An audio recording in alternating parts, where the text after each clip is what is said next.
В эфире новости экономики на Якутия-24. В студии работает Миргуяна Иванова.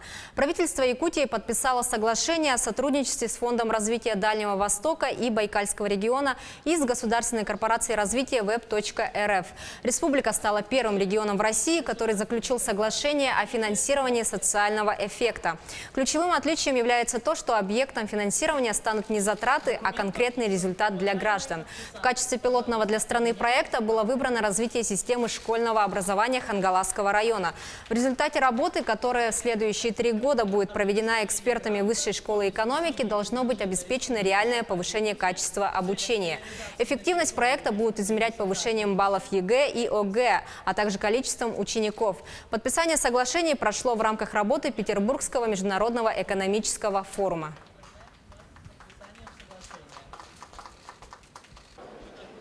Правительство Якутии и Вимпелком на полях Петербургского международного экономического форума подписали соглашение о сотрудничестве. Договор, кроме традиционной сферы связи, включает в себя проекты в области больших данных. Якутская сторона ожидает реализацию целого ряда проектов в области лекарственного обеспечения, поиска людей в условиях чрезвычайных ситуаций, оптимизации маршрутов санитарной авиации и туристических маршрутов, а также государственных услуг. Также в рамках Петербургского международного экономического форума правительство Якутии подписало соглашение с некоммерческой организацией «Инновационный и инжиниринговый центр». Соглашение призвано усилить интеграцию российских разработок в хозяйственную деятельность корпораций, повысить конкурентоспособность предприятий республики. Сотрудничество с инновационным инжиниринговым центром поможет реализовать и локализировать технологические проекты на территории региона с целью обеспечения импортозамещения, сохранения и развития человеческого капитала. Также на площадках форума подписано соглашение между угледобывающей компанией «Колмар» и китайской корпорацией «Авик». Они договорились о строительстве обогатительной фабрики «Инаглинская-2» в Южной Якутии под Нерингре. Строительство будет вестись в 2 этапа. Первую очередь запустят в 2020 году, вторую – в 2022. Мощность предприятия составит 12 миллионов тонн угля в год. Уже ведется строительство фабрики обогатительной 12-миллионной Наглинская. Подобных строек не было последние 50 лет в России вообще и в Советском Союзе. Поэтому масштаб этого проекта, он впечатляет. И Наглинская, которая будет поставлять сырье для этой фабрики, это закупка высокотехнологического оборудования, очень современного, которое увеличивает в 3,5 раза добычу угля. Около 500 миллионов рублей инвестирует «Колмар» в строительство станции доочистки сточных вод на горнообогатительном комплексе «Денисовский».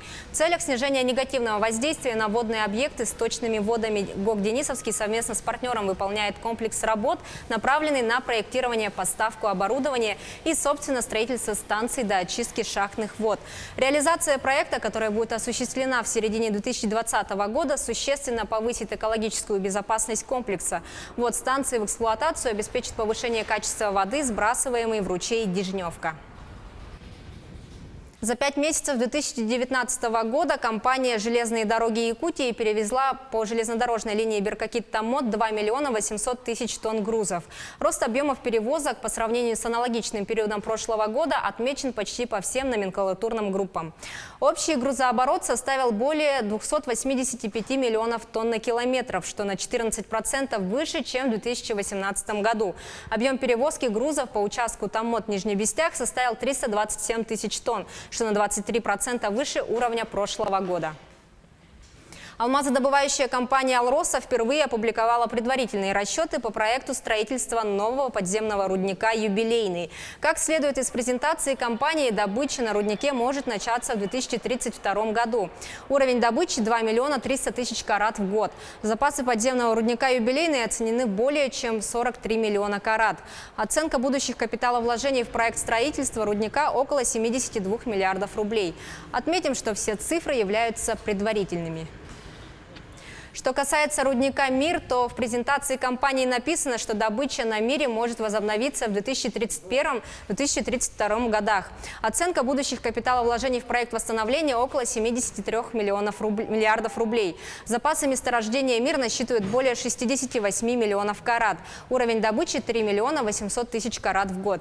Альтернативой концепции восстановления является полная консервация месторождения. На подземный рудник «Мир» приходилось около 10% добычи «Алроса». Напомним, что рудник был затоплен в результате аварии в августе 2017 года. На этом у меня все. Оставайтесь в курсе экономических событий на Якутия 24.